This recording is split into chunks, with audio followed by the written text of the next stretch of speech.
Hey everyone, Eggman here with another video, and today we have 5 different budget deck lists that are approximately $100 or less for the One Piece card game. It's for the EB01 meta. It's also early May in case any cards change in prices, but I've had a good amount of people just say, One Piece is expensive, and they're just trying to get into the game, and they don't really have a good deck list or a good way to start with it, so I want to make this resource. Most of these decks I think are going to be moderately affordable and moderately good in the next couple weeks too. So I think that was important for this. And then we also have some ways to kind of upgrade them when you have like a couple more kind of expensive, at least currently expensive cards to help out the deck. So we have 5 different ones. You can check them out. We have Nami, we have Reiju, we have Sabo, we have Uta, and we have Katakuri too. So we're going to go over them real quick. If you guys have any questions, let me know. If a card is just more expensive than I think it was, let me know too in the comments. But in general, these should be, again, a good blend of affordable but still effective and fun to play. So there we go. Starting off with Nami, we're going to know that Nami is probably going to be the cheapest viable deck for a long time, unless they just make some like super rare, secret rare kind of thing for the deck. But the reason for it is because it's an alternate win condition deck. It's a self-mill, so as an additional rule, when your deck reaches 0 cards, you win the match instead of losing it, and then has a Dawn ×1. When your opponent takes damage to their life through the attack of this leader, they have to trash 1 card. So the idea of this is a bit of a solitaire deck, and just the fact that you have to use a lot of different cards to draw cards and just kind of control and stall out for a lot of ways. So because of that, none of these cards are super rares. I don't even know which one's the most expensive. Maybe Kaya, because it's a rare that's a rare 2K that a lot of people use, but other than that, most of these are commons and uncommons. Newest card is White Snake from OP06. The rest of these, maybe actually Level Up B might be the most expensive card because it is a starter deck 3 card, but even so, like these are pretty cheap for his. And if you don't even have this card, you can probably sub it out for something else. But generally, a pretty self-explanatory deck. You just do a lot of defense cards. You make sure you leave Dawn up for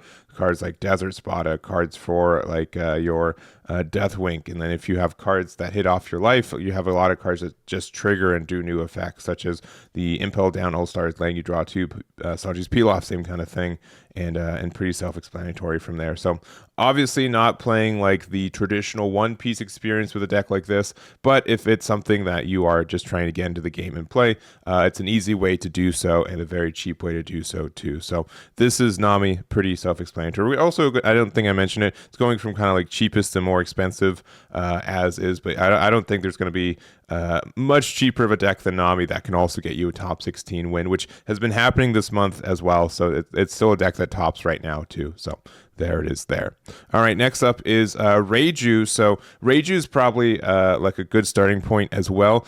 Only issue with this deck, and I will notice, is that it has a pretty bad matchup into a meta deck, which is the red and purple Law, which did get a good amount of new cards in EB01, so it's going to be a little bit more popular because of that. So you do have to kind of contend with that as an issue for the deck, but otherwise it's generally pretty easy to build and easy to run. Most expensive card is the Vinsmoke Reiju, just because this is a generic card. There's a lot of decks that want to use this to just draw 2 off of a 4 Dawn 5K, so that does happen for some of them. Other than that, I think the rest of this deck is pretty cheap as is. We have Vinsmoke Judge, which is super rare, but it's a very archetype based super rare, so, and you don't even have to run 4 copies of it. We have Vinsmoke Ichi as well, which is a super rare as well, but again, it's a very archetype based one, so it's a little bit trickier for this one to get into others. So honestly, I think the card is great for you there, and I don't really I don't think anything else is really too expensive as is. So the only thing that we are doing is we are playing like the Yonji package because it is the cheaper one. If you have copies of this, or if you are able to get them, we do also have the 5-drop Queen blocker, which I personally think is better in the deck than the Yonji package. I think most people have walked away from that one.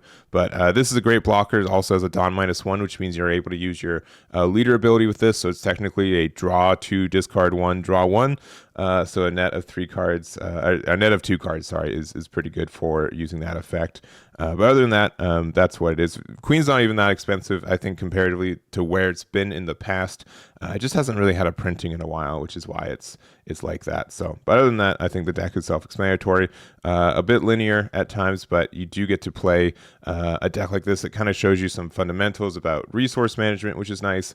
And again, as long as you're not playing against Red Purple Law, you're having a pretty good time in a lot of matchups. But that matchup is rough, which again, I think is going to get more and more popular the next couple of weeks. So a little bit of cautious for that, but otherwise a very fun deck. So there is the Reiju there.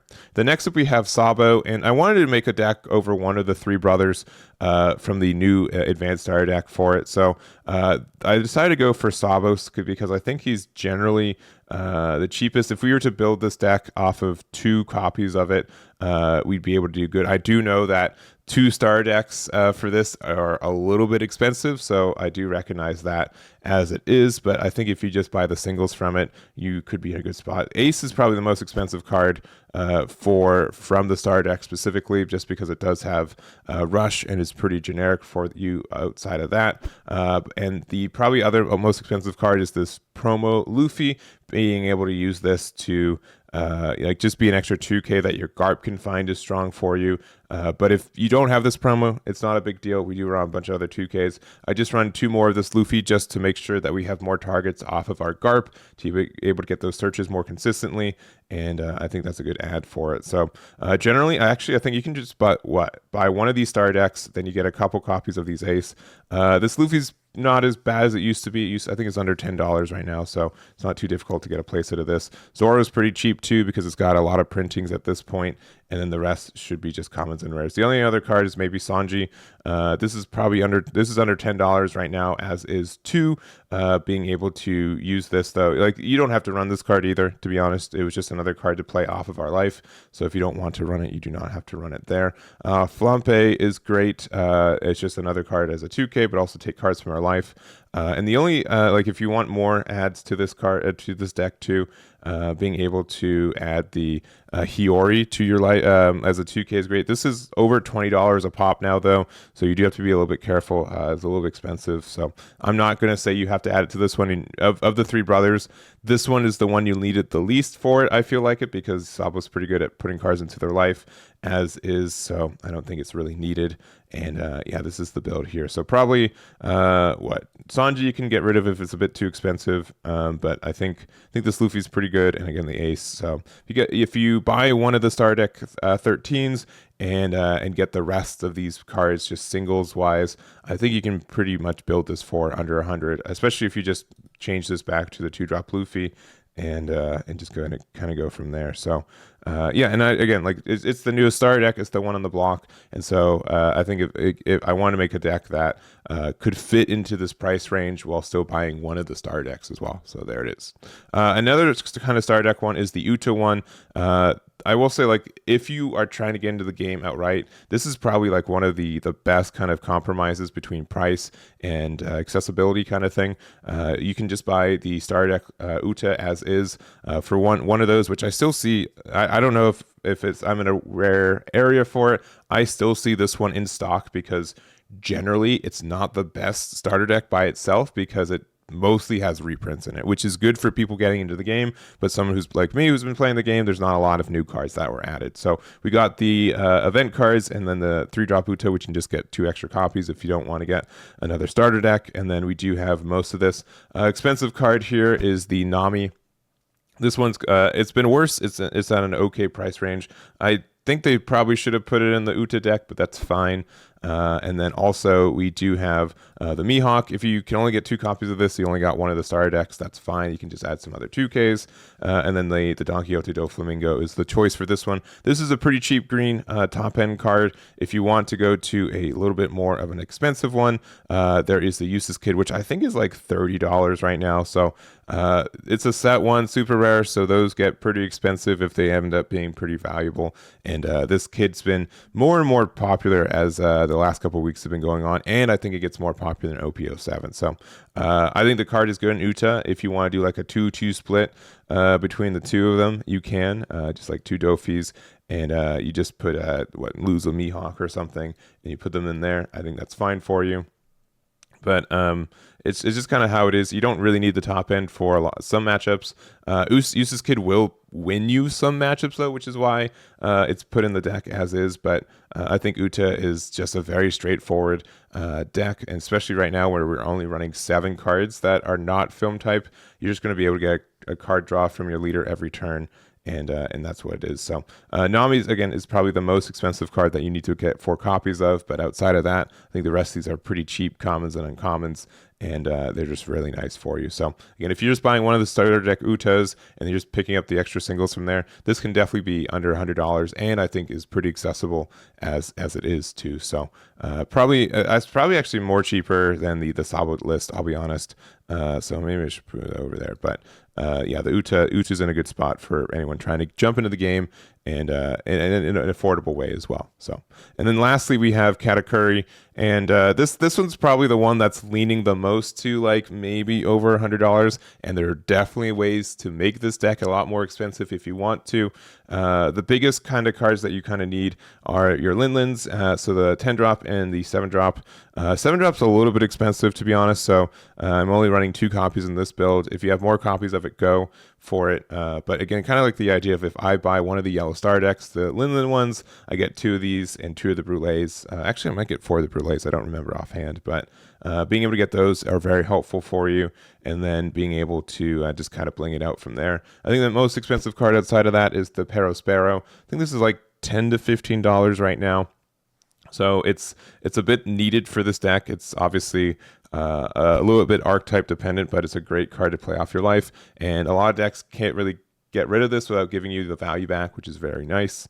Sanji, again, a little bit expensive, but not too bad as it's been. And I think it's under $10. I think they're like $7 right now, so not too bad. And then the rest of these are, I think, pretty cheap as is. So mostly just commons and mostly rares, to be honest. So maybe, $1 each. Nami should be pretty cheap as well. Yeah, I think all these other cards are rares outside of, I think it's rares. This is yeah. So all these are rare. So maybe these add up and nickel and dime you to over 100 at times. But I think if you're trying to play like a competitive deck, Katakuri is there right now. Some people are saying it might drop off a little bit in EB01, and it might do that, but it's still just been not the worst deck to play for like the last year since release, and I think it's just still going to be around in one way or the other. So just with how good yellow can be at times and how it is. So if you want to upgrade the deck, there are a lot of different ways. 8-drop Katakuri, I don't think this is needed in the deck as much as it has been previously, but a copy or 2 of this would not be bad. If you have it, do not go out of your way to get it for this deck. I think there are some other yellow decks that need to play this card, and this deck is not that, so you're fine without it. And yeah, in general, just pretty cheap. Charlotte Cracker, if you have those, you can put them in the deck too. If you're more Sanjis, go for it too. But I think this is a good balance of competitive and also affordable, and you can check that out too. So anyways, that's going to be it for this video. I did my best to make sure that these were moderately affordable on some cards. If there's a card that I, again, thought was cheap and it wasn't, please let me know. I'd like to correct it. But you can find all these deck lists in the description if you want to check them out and check out the game too. So that's going to be it for me. Thank you guys so much for watching. I hope you guys appreciate it, and I'll catch you all next time.